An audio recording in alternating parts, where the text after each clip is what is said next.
Anael. Intervenção do Arcanjo da Relação e do Amor. Eu sou Anael, Arcanjo. Bem-amados filhos da luz, bem-amadas sementes de estrelas, bem-amados libertadores da Terra, eu me apresento a vocês e lhes peço para honrar minha presença pela sua presença. O espaço de minha intervenção vai resultar, diretamente, quanto às palavras que vou empregar, das interrogações decorrentes dos elementos que lhes foram comunicados, durante as presenças que antecederam a minha, dos intervenientes deste dia. Assim, então, eu emitirei o que tenho que lhes emitir, pelas palavras e por minha radiância, na sequência de suas interrogações. Assim, portanto, eu os escuto. Pergunta. Existem portas, sobre a Terra, que permitem passar a outras dimensões. Bem-amado, essas portas estiveram efetivamente presentes e ativas durante alguns milênios. Elas correspondem, na maioria, a estruturas que lhes são conhecidas. Essas estruturas fazem parte do que é denominado pirâmide ou ainda monumento megalítico de forma circular. Essas portas estiveram ativas, em dados momentos específicos da história da humanidade, durante seu confinamento. As principais portas restantes e ativas, ainda, sobre este mundo, foram guardadas, se puder dizê-lo, pelos povos intraterrestres. Essa abertura dimensional corresponde ao que vocês denominam portais ou portas interdimensionais. Existem, nesse nível, campos de coerência ou campos específicos. A maior parte dessas portas estão ativas ou inativas, em função de sua capacidade para receber a luz e de acordo, sobretudo, ao que eu chamaria de ângulo de inclinação, presente ou não, permitindo a penetração da luz, retransmitida ou pela constelação de Órion, ou pela constelação das Pleiades, ou pela constelação de Andrômeda. Assim, essas portas, alimentadas por um feixe de luz vibral chegando em linha reta, o que quer dizer sem ângulo de interferência ou ângulo de falsificação, puderam permanecer ativas. Essas portas, no entanto, têm a capacidade para se reabrirem em momentos precisos da história de rotação da Terra ao redor de seu Sol. Algumas dessas portas estão, portanto, ativas e permanecem ativas, em momentos privilegiados relacionados com a orientação da luz, do planeta, em relação à sua fonte de origem. Assim, vocês sabem pertinentemente, pois isso foi demonstrado, que existem, sobre a Terra, as pirâmides que se tornam ativas, em momentos precisos, quando a luz penetra exatamente em meio a uma forma. Eu os lembro de que a forma representa, em certo sentido, em particular, no nível arquitetônico, uma densificação, ao extremo, da luz. A representação inscrita em meio a uma forma, presente em um monumento dedicado a esse serviço e a essa função, em diversos locais deste planeta, estão ainda ativas em momentos específicos. Outras portas foram definitivamente fechadas, uma vez que o ângulo de inclinação em relação à penetração da luz, não permite uma penetração suficiente da luz. O Sol, assim como os planetas, eles próprios, são todos eles, sem nenhuma exceção, portas interestelares de comunicação entre os mundos e entre as dimensões. Eu especifico, no entanto, que, hoje, a única porta é seu coração e que nenhuma porta arquitetural tem utilidade, exceto a direção da luz que permitiu, pela localização do círculo de fogo dos anciãos, guiar a luz até o núcleo cristalino da Terra, tendo permitido a liberação da Terra. Pergunta. Qual é a relação entre a forma hexagonal e a luz?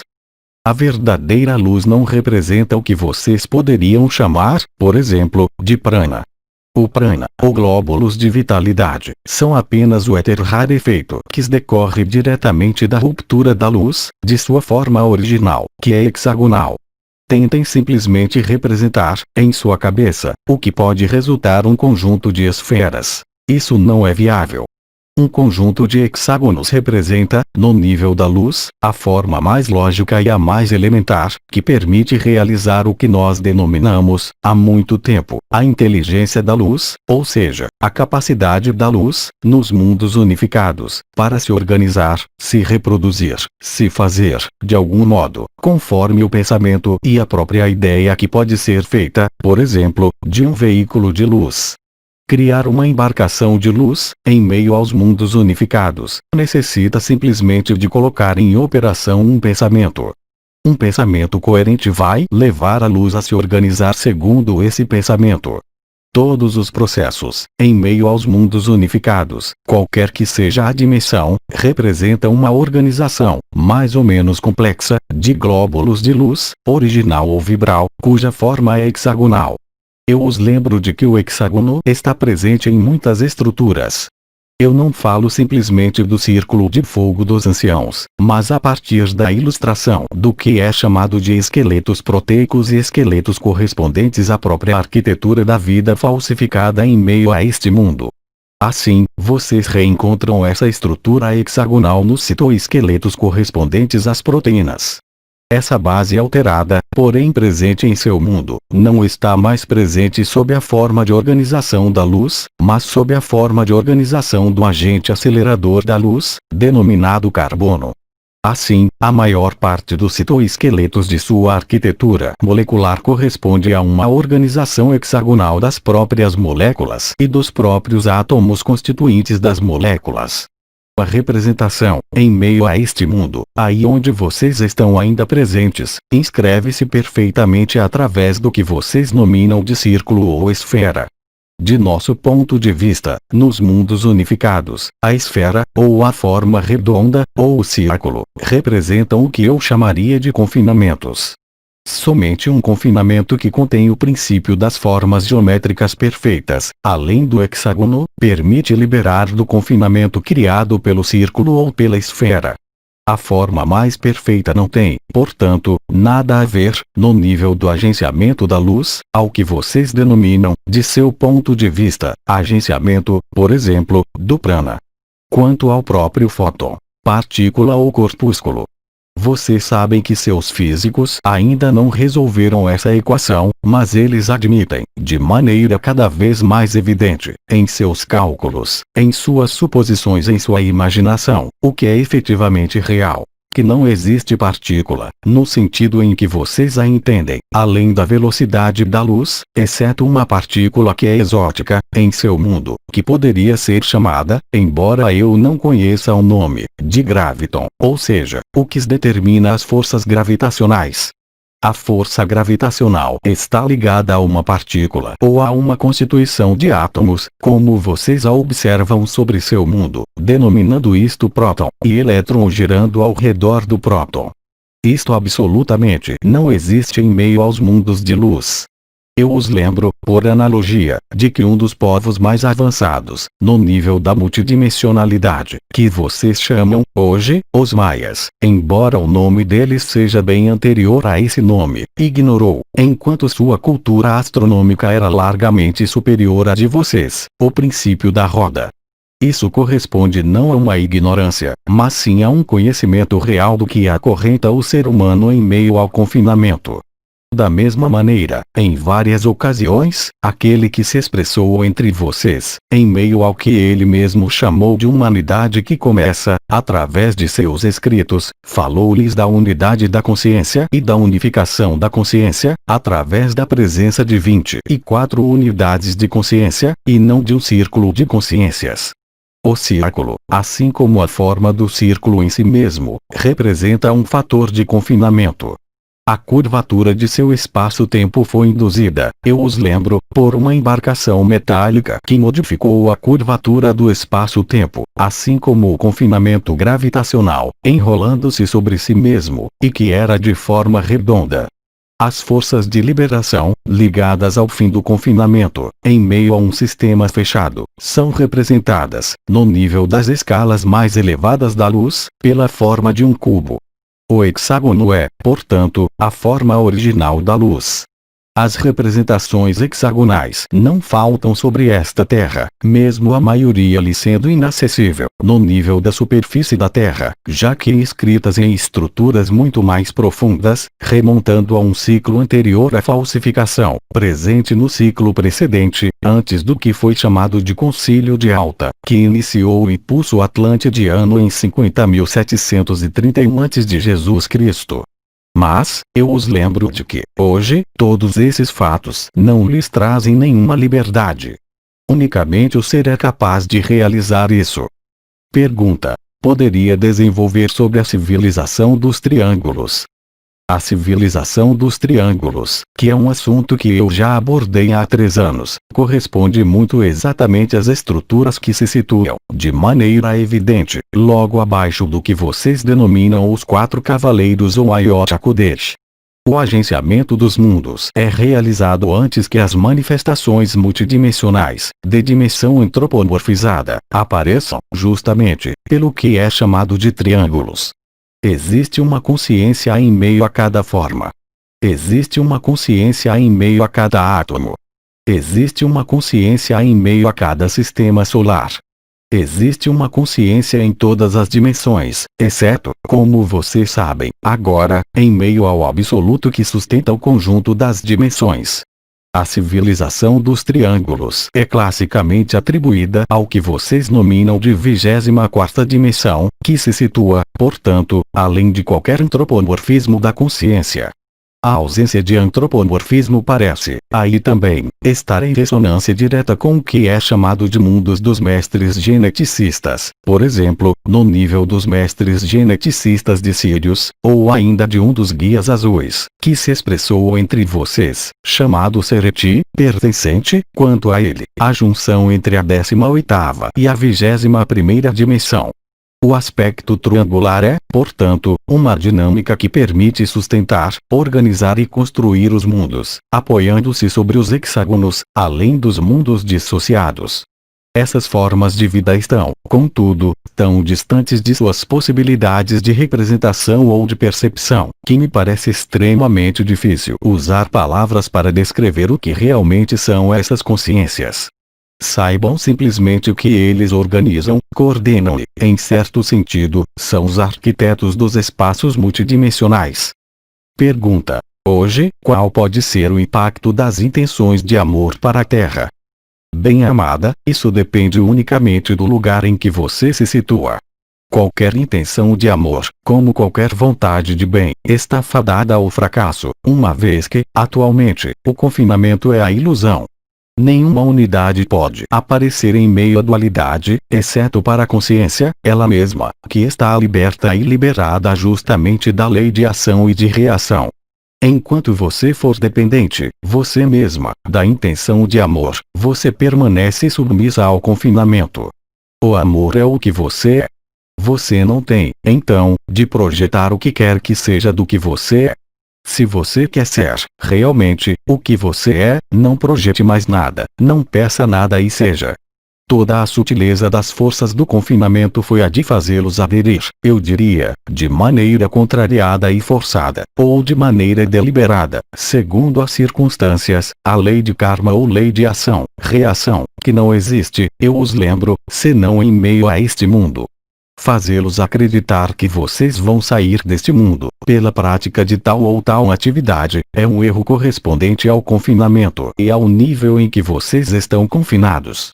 Vocês poderão descrever a prisão de todas as formas, explorando todas as regras e todos os funcionamentos. Absolutamente nada disso poderá fazê-lo sair do mínimo confinamento. Não é explicando, analisando, o que é vivido ou o que é abrangido pelos sentidos ou pela técnica, que vocês saem do confinamento. Crer nisso é suficiente para torná-los dependentes das leis do confinamento e não irá lhes permitir, em momento algum, viver a ação da graça. A ação da graça é totalmente independente de qualquer circunstância deste mundo e de qualquer lei de ação-reação. A criação da lei de ação-reação e sua aplicação nos campos da consciência humana é responsável pela maior falsificação de todos os tempos, fazendo-os crer que havia uma rota, um caminho, uma evolução a percorrer. Tudo que vocês obtêm, por meio da explicação das leis da alma, das leis do conhecimento, aplicáveis a este mundo, dá uma melhor posição em meio a este mundo, mas isso jamais irá fazê-lo sair deste mundo, mesmo se isso lhes for proposto como finalidade. Eu os incito a reler e a se impregnar dos intervenientes, presentes entre as estrelas e os anciãos, que lhes testemunharam sua passagem sobre a terra, cujo único modo possível de realizar a liberação foi desaparecer totalmente da lei de ação-reação. Vocês não podem ser submissos, ao mesmo tempo, à lei de ação-reação e viver a graça que vocês são, já que, a partir do momento em que vocês manifestam uma crença, a partir do momento em que vocês encontram um fio condutor, isso se refere tanto às leis matemáticas deste mundo, quanto às leis físicas deste mundo, e às leis espirituais deste mundo. Vocês sabem pertinentemente que existem, através do que é observável com seus meios técnicos modernos, locais exatos, localizados exatamente em meio a diversas galáxias, onde estão o que vocês chamam de buracos negros. O que, para vocês, é um buraco negro, devido à sua inversão, lhes aparece como um nada e como uma absorção dos mundos.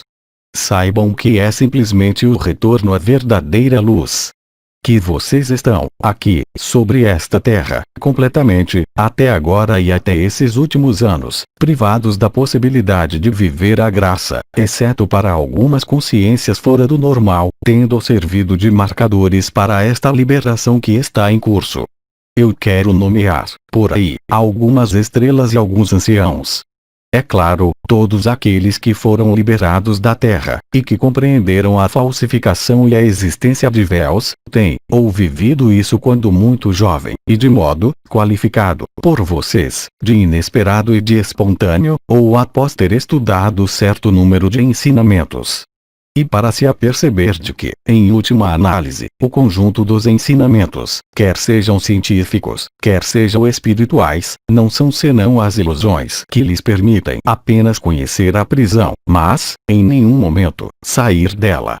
A única maneira de sair da ilusão é a verdade do coração, refletindo-se pela presença simultânea, em vocês, dos 4 pilares do coração: humildade, simplicidade, transparência e infância.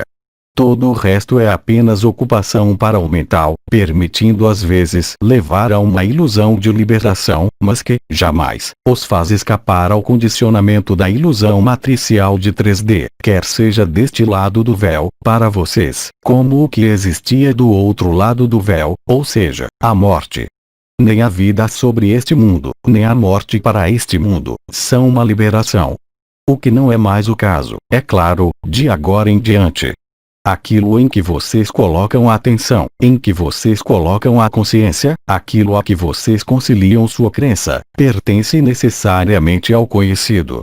Enquanto vocês estiverem dando atenção, seletiva ou não, ao que lhes é conhecido, vocês não podem ser livres. É como se lhes mandassem procurar uma agulha em um palheiro no alto de um edifício. Não existe nem palheiro, nem agulha, nem edifício. Realizar isso é se aproximar, indiscutivelmente, da infinita presença. A liberação só pode ocorrer quando vocês desaparecerem totalmente deste mundo, de uma maneira ou de outra, mesmo estando plenamente presentes a este mundo. Isto não é um paradoxo, nem uma oposição, mas corresponde, realmente, ao que é possível experimentar, desde já há algum tempo, mas, sobretudo, neste momento. Crer que vocês vão se liberar de um karma, os acorrenta ao karma. Crer que vocês vão se beneficiar do fruto de suas ações positivas, os acorrenta, inelutavelmente, à dualidade. A unidade não é de modo algum concernida pela ação-reação. A consciência que vocês são, além da consciência separada e além da consciência da unidade e do si, nada tem a ver com o que existe em meio a este mundo. É um nível de realidade secionado de todos os outros níveis de realidade. Como vocês querem, conhecendo apenas os aspectos desta realidade, escapar ao condicionamento da referida realidade? É impossível. Pergunta: o papel dos anjos e arcanjos foi modificado neste período atual? Bem-amado, neste mundo, a falsificação se deu no momento em que vocês foram vinculados à utilização abusiva de palavras. Eu os lembro de que, quando vocês morrem para este mundo, e vocês se reencontram do outro lado deste mundo, que lhes é invisível, chamado de astral ou de além, vocês reencontram também os anjos. Mas, prestem atenção para não se enganarem pelo que vocês veem, ou pelo que vocês sentem, enquanto vocês estão confinados sobre este mundo. Um arcanjo, assim como as entidades que se situam no nível dos mundos intermediários densos, e, em particular, assegurando o confinamento que existiu até o presente, em meio a este mundo, podem aparecer para vocês. E se eles aparecem, irão lhes aparecer sob a forma de um anjo ou de um arcanjo. Eles não têm nenhuma razão para aparecer sob a forma de um arconte. É a melhor maneira de rejeitar, imediatamente, sua realidade, se eles aparecessem sob sua verdadeira forma. Dessa maneira, então, vocês não podem se fiar em uma definição, tal como vocês a idealizam ou tal como vocês vivenciaram. Lembrem-se de que, durante suas comunicações, qualquer que seja a forma, quando de suas interações com o que vocês chamariam de invisível, existem duas maneiras para o invisível se manifestar para vocês.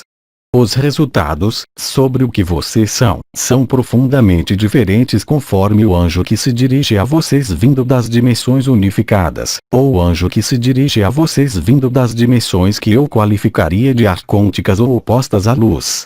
Eles terão, possivelmente, os dois, o mesmo aspecto. Eles terão, possivelmente, os dois, a mesma apresentação. Mas o efeito será radicalmente oposto. Um arconte, manifestando-se a você sob a forma de um anjo, pode lisonjeá-los.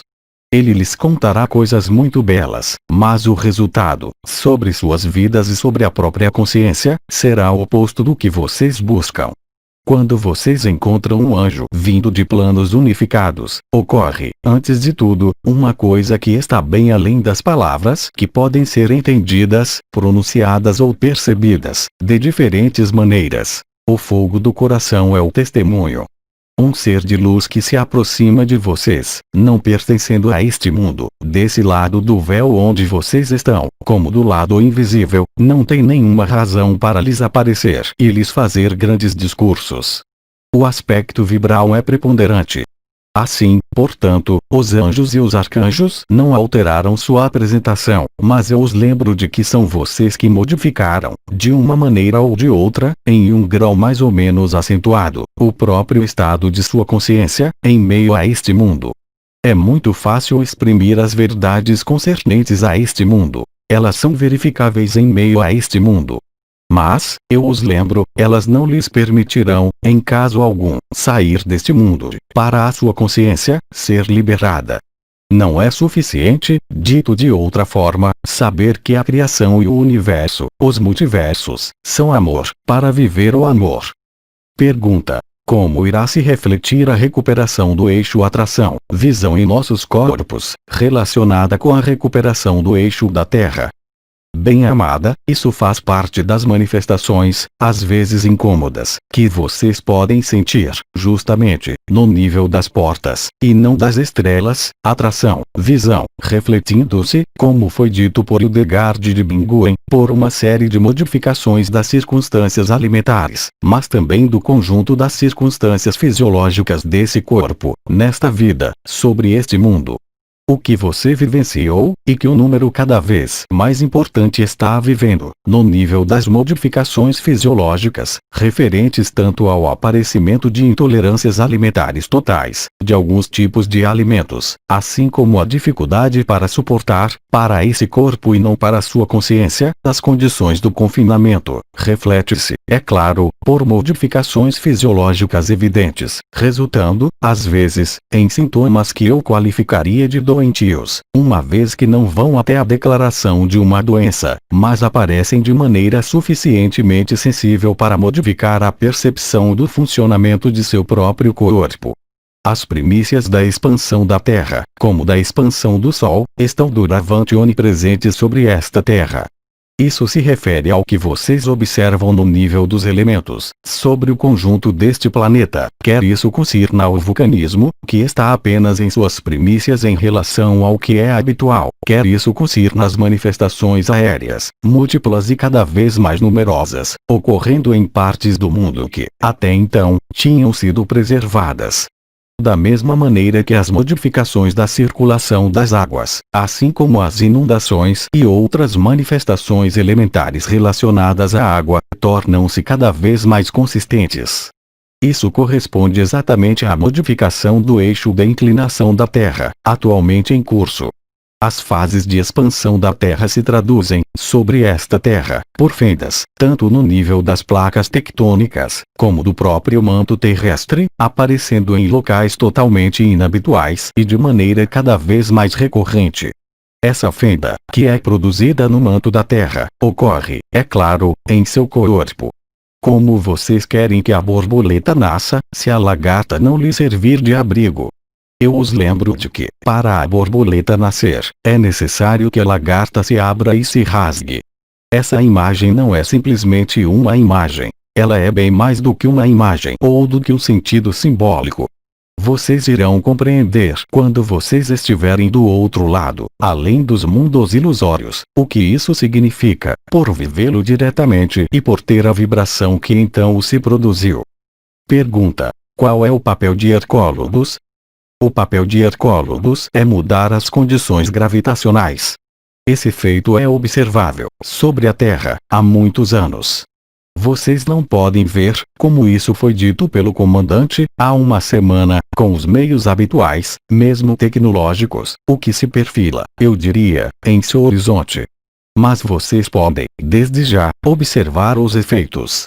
Ruptura das forças gravitacionais, pela presença de uma força extremamente inversa às forças do confinamento. Primeiro ponto.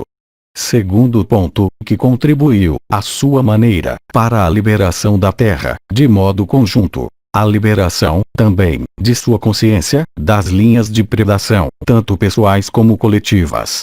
Hercólogos, ou Hercóbulos, é somente um dos elementos do espetáculo cósmico, como diria Bedi. Pergunta: é a personalidade ou a alma que deve mudar de ponto de vista? Certamente não. A personalidade deve ser queimada no fogo do amor. A alma deve ser queimada no que é denominado fim do corpo causal. Aí está a liberação e em nenhum outro lugar. Aquele que crê que sua personalidade deve mudar em algo de melhor, não pode ser liberado. Aquele que crê que deve tocar a alma e compreender a alma para ser liberado, não pode ser liberado. É nesse sentido que nós temos, amplamente, desde o conclave arcangélico e as núpcias celestes, permitido ao aspecto vibral da consciência manifestar-se, em meio a este corpo, em meio à sua pessoa, para viver o que é denominado o si. A realização do si, ou despertar, não é, em caso algum, a liberação. Resta uma etapa que eu diria suplementar, complementar, que, é claro, aqueles que criaram o confinamento tudo fizeram para evitar que vocês ali considerem ou mesmo ali pensem, dando-lhes, como alimento, as leis da alma.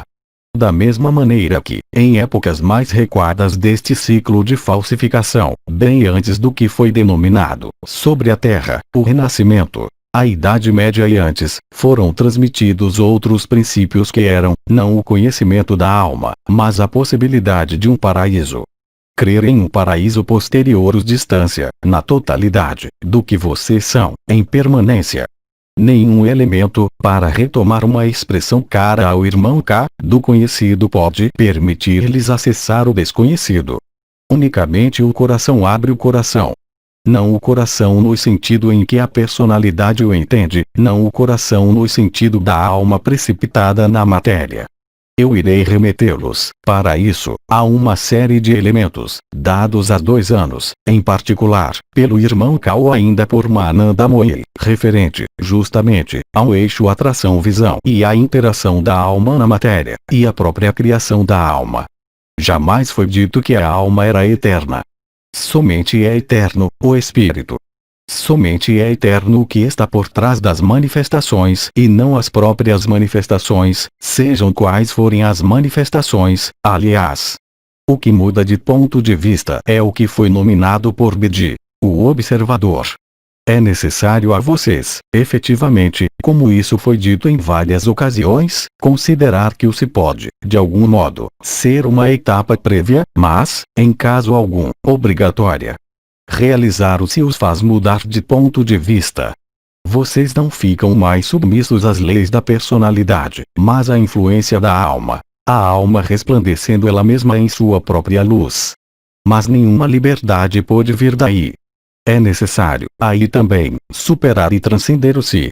Eu os remeto, para isso, e ainda uma vez, ao que pôde dizer, em várias reprises, Mananda Mohi ou ainda Irmão K. Enquanto você considerar que existe algo para mudar, enquanto você colocar uma distância entre o que você é, no instante presente, e no instante futuro, que não existe, você considera que há um caminho, portanto uma distância. Enquanto você considerar que há uma distância, essa distância existe para a alma. Colocar fim à distância, entrar em coincidência, é fazer calar todas as manifestações intermediárias, não para se isolar do mundo, mas sim para viver a sua transcendência. A partir do instante em que você tiver descoberto o que Bidi nominou de observador, ou seja, aquele que olha o teatro, bastará então considerar que existe um teatro, que você não é nem o ator, nem o espectador do teatro, mas que você é o que está acima, quer dizer, o que é anterior à consciência. Somente a consciência se vê separada. Somente a consciência se crê em evolução. É por isso que a própria consciência faz parte, de algum modo, de um efêmero, mesmo se isso está em uma escala de tempo que não tem mais nada a ver com o que vocês chamam de vida humana ou ainda de ciclos terrestres. Existe algo do qual nada pode ser dito. Bidi o chamou de absoluto ou para Brahman. Existe algo que se mantém atrás do observador, quer dizer, algo que existe acima da cena de teatro, do espectador e do próprio teatro. É o que você é. Da mesma maneira, quando nós dissemos que nós estávamos em vocês, e que nós éramos vocês, e que vocês estavam em nós e que vocês eram nós somente exprimimos uma outra realidade, uma sucessão de realidades, sempre retomando as imagens propostas por Bidi. Vocês estão em uma realidade que corresponde à camada de uma cebola. A camada imediatamente superior, imediatamente inferior pode ser representada, idealizada, enaltecida e vivida. Mas nenhuma camada da cebola tem o ponto de vista sobre o conjunto do que ela é, quer dizer, uma cebola. É necessário apreender que os diferentes estratos são apenas facetas da luz, refletidas por meio de um prisma. Mas, evidentemente, nenhuma dessas luzes é a luz. Elas são apenas a representação ou a manifestação. Eu os remeto, para isso, aí também, ao que pôde ser expresso, além deste canal, nos escritos de alguns anciãos e de algumas estrelas que alcançaram, justamente, o Parabrahman ou Absoluto. Eu os lembro de que vocês não podem fazer qualquer ideia, nem qualquer representação, do que vocês são.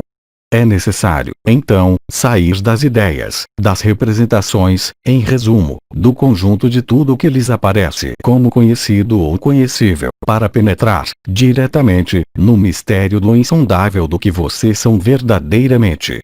A liberdade da consciência, a liberdade das diferentes formas de manifestação, é tal que cada uma pode criar um universo próprio e engendrar um mundo em totalidade idêntica àquela da origem, como em suas múltiplas ramificações. Mas nenhuma dessas criações será a verdade, ela será apenas um ponto do holograma. Mas mesmo a totalidade do holograma não daria conta do que você é. Você é acima do holograma. Pergunta. O absoluto nos é proposto como a etapa final. Nunca na vida. Jamais isso foi dito. Foi dito exatamente o contrário. Pergunta. Após o absoluto, o que há? Bem-amado, eu só posso responder a você como Bidi ou Irmão K. Vá ver por si mesmo. E quando eu digo vá ver, significa simplesmente parar todas as buscas, todas as pesquisas e todo o caminho. Isto não resulta de uma experiência meditativa, mas de uma revolução total da consciência que vai permitir a você viver a consciência final denominada infinita presença. E, sobretudo, se você abandona o si, reencontrar realmente o que você é, quer dizer, não se contentar em ser aquele que observa, mas ser realmente aquele que cria a si mesmo, se eu puder me exprimir assim. Olhem os hábitos da consciência confinada em meio a um mundo confinado e confinante. Vocês chegam a conceber um Criador exterior. Vocês chegam a adorar um Deus exterior, moldado, conceitualizado e pensado conforme as crenças. Eu lembro de que quando você é absoluto, você o é. Mas quando você não o é, isso, para você, não pode existir. É nesse sentido que eu disse, e que foi dito por diversos intervenientes, que vocês não podem fazer do que vocês são um objetivo, uma vez que por definição, vocês já o são. É justamente a criação de um objetivo, de um caminho, que cria a ilusão de uma realidade. Pergunta: os arcontes sempre foram arcontes? Novamente, não. Um arconte é algo que quis substituir uma regra existente por si só. Essa regra existente é a lei da liberdade e da graça. Querer substituir a inteligência infinita da luz por sua própria inteligência é o pior dos sacrilégios, que resulta exatamente aí onde vocês estão atualmente, mesmo se vocês não são nem responsáveis, nem culpados, nem repreensíveis pelo que quer que seja. Parem de ser repreensíveis, parem de ser culpáveis e aí, nesse momento, vocês verão, por vocês mesmos, que toda a distância desaparece. É necessário, de algum modo, de uma maneira ou de outra, desabituarem-se deste mundo, não o rejeitando, não o negando, mas integrando e transcendendo-o. No entanto, vocês não podem transcendê-lo desde que, eu os lembro, não existe solução de continuidade. A única coisa que sua consciência pode desenvolver, adquirir e manifestar, é o si, o desvelamento da alma ou, ainda, a infinita presença que faz a ponte entre a alma e o espírito. Pergunta: os ensinamentos sobre a lei da atração são então ilusões? Bem-amado, a lei da atração é real.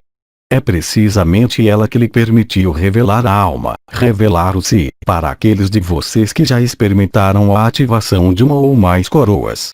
Mas eu os lembro de que a liberdade e a liberação não resultam, de modo algum, da ativação dessas três lareiras. A liberdade mais total é em função do que sua consciência assimilou, integrou, se ela aceitar, ela mesma, desaparecer. A consciência não é, em certo sentido, senão uma interface. O que vocês são não é possuidor de qualquer consciência, em qualquer dimensão. A lei da graça faz parte da lei da atração e da unidade. Mas realizar a unidade, viver o si, não é a liberdade. É um objetivo. Esse objetivo desenrolou-se, efetivamente, de acordo com um tempo exato da Terra. Um calendário, se vocês preferirem, da Terra. Desde a liberação da Terra e o nascimento da onda da vida, isso é supérfluo, o que não era o caso antes. Assim, se vocês forem capazes de se colocarem, sem meditar, sem orar, sem pedir, e sem nenhuma vontade de acolher alguma coisa, vocês chegarão, de algum modo, a afrouxar o tempo. Aí nesse momento, o que aconteceria? O Charan-Amrita, chamado também de onda da vida ou néctar da vida, se difundiria instantaneamente no conjunto das estruturas ilusórias deste mundo, que os constituem, mas que vocês não são. Unicamente o parar de toda a busca, de toda a pesquisa, unicamente o parar de qualquer suposição, de qualquer crença, tornar-se como uma criança, permite viver a liberação. Isso ficou extremamente claro, seja em seus testemunhos, aqui, por intermédio deste canal, ou das vidas, de alguns anciãos e algumas estrelas. O problema do absoluto é, justamente, que vocês não podem engendrar nenhum objetivo, nenhuma crença.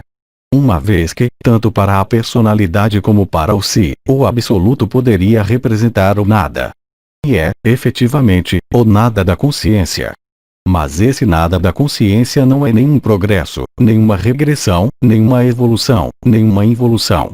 É o que vocês são, o que todos nós somos, em última análise. Pergunta: a observação do momento presente é um caminho suficiente? Certamente não. Existe, em meio ao que é chamado de momento presente, a possibilidade de viver o despertar. E vocês têm, sobre a Terra, cada vez mais testemunhos, de gente, de pessoas, de consciências, de diversas origens, que vivem essa ilusão de liberação. Despertar para o instante presente é já uma primeira etapa, se puder me exprimir assim, permitindo colocar fim à linearidade do tempo. Imergir no instante presente permite viver mecanismos de fluidez e de sincronia, respondendo à lei da atração, dando-lhes uma consciência muito mais ampla. Isto quer dizer que nesse momento vocês se tornam os espectadores que observam a cena do teatro. Mas nem o espectador, nem a cena do teatro desaparecem por isso.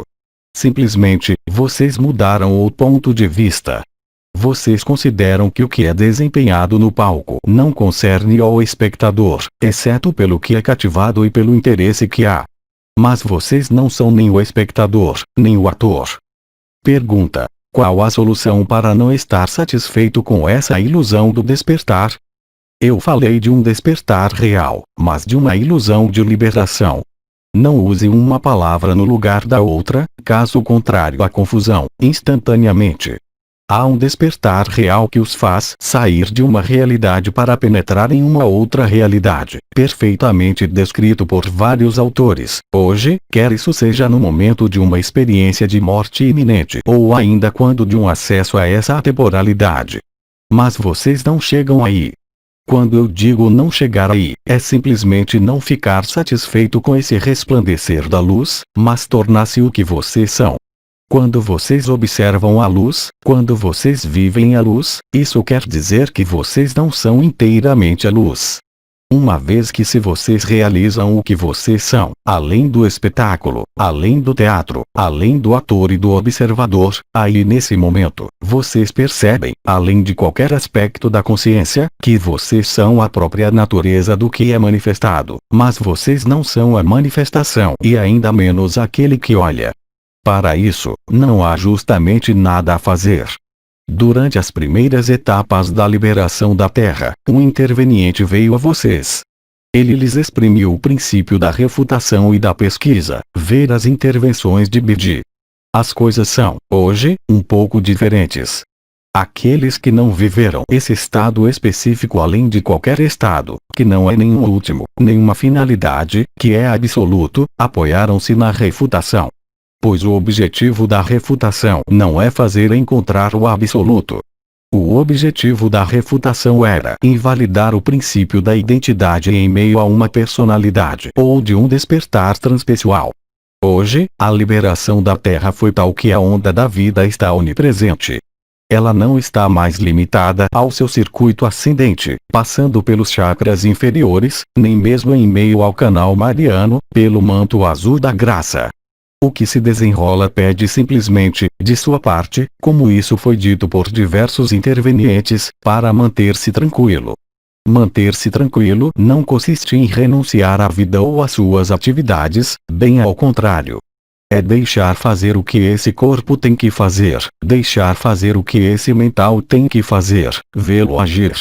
Vocês sabem instantaneamente que vocês não são isso. Mas enquanto você não o realizou, é claro, isso lhe parece inacessível.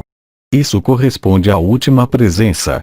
O instante presente pode, então, ser uma etapa para a última presença.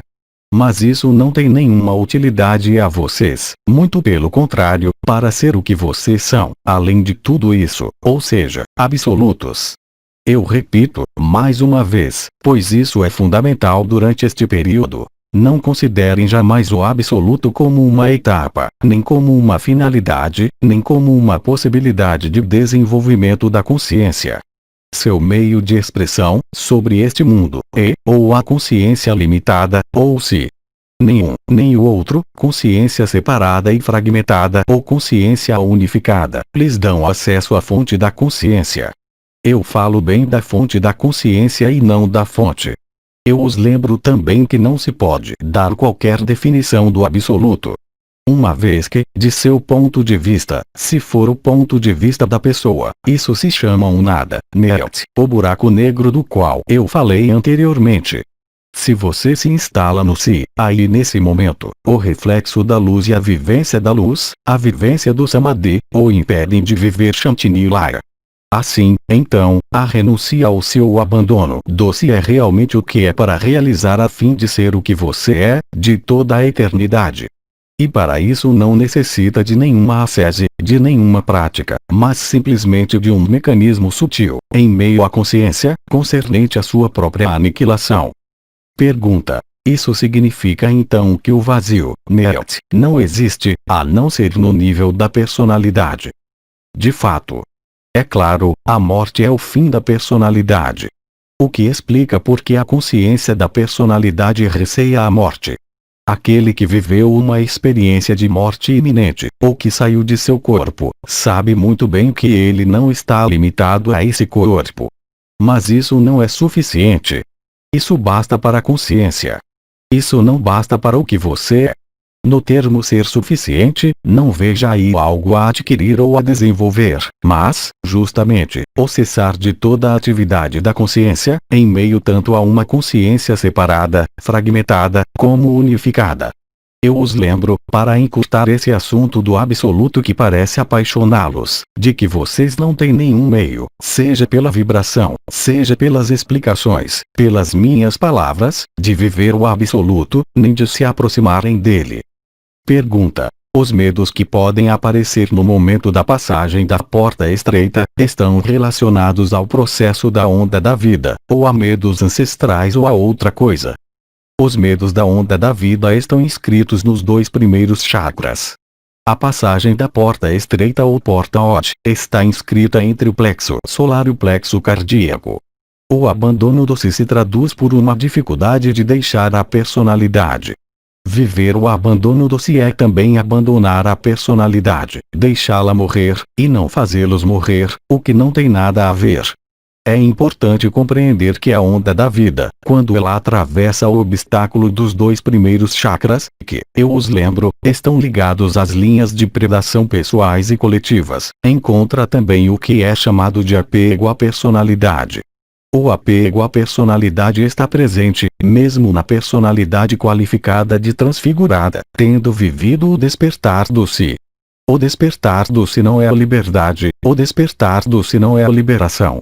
Essa passagem da porta estreita corresponde à crucificação do ego, não por uma vontade pessoal, que seria apenas uma ilusão, mas simplesmente imaginar o que representa, para Cristo na cruz, o último grito que o fez dizer: meu Pai, por que me abandonaste? Da mesma maneira, quando um ser encontra-se confrontado com a angústia de seu desaparecimento, ele pode, se ele for muito jovem, realizar o absoluto, instantaneamente, o que não é uma realização, mas uma liberação. Uma vez que diante da angústia da morte, quando o ego, a personalidade, o cérebro, a consciência fragmentada e a consciência unificada percebem que elas vão desaparecer, o que é que permanece? O que você é, de toda a eternidade. Assim, existe uma possibilidade, que corresponde, muito exatamente e muito precisamente, às circunstâncias da Terra, atuais, que os coloca frente ao nada, Neelt, em um buraco negro, que não é senão a luz. O que vocês chamam de radiação gama, por exemplo, e o que vocês chamam de radiação ionizante vindo colocar fim à vida carbonada, é, muito exatamente, um dos componentes da luz vibral.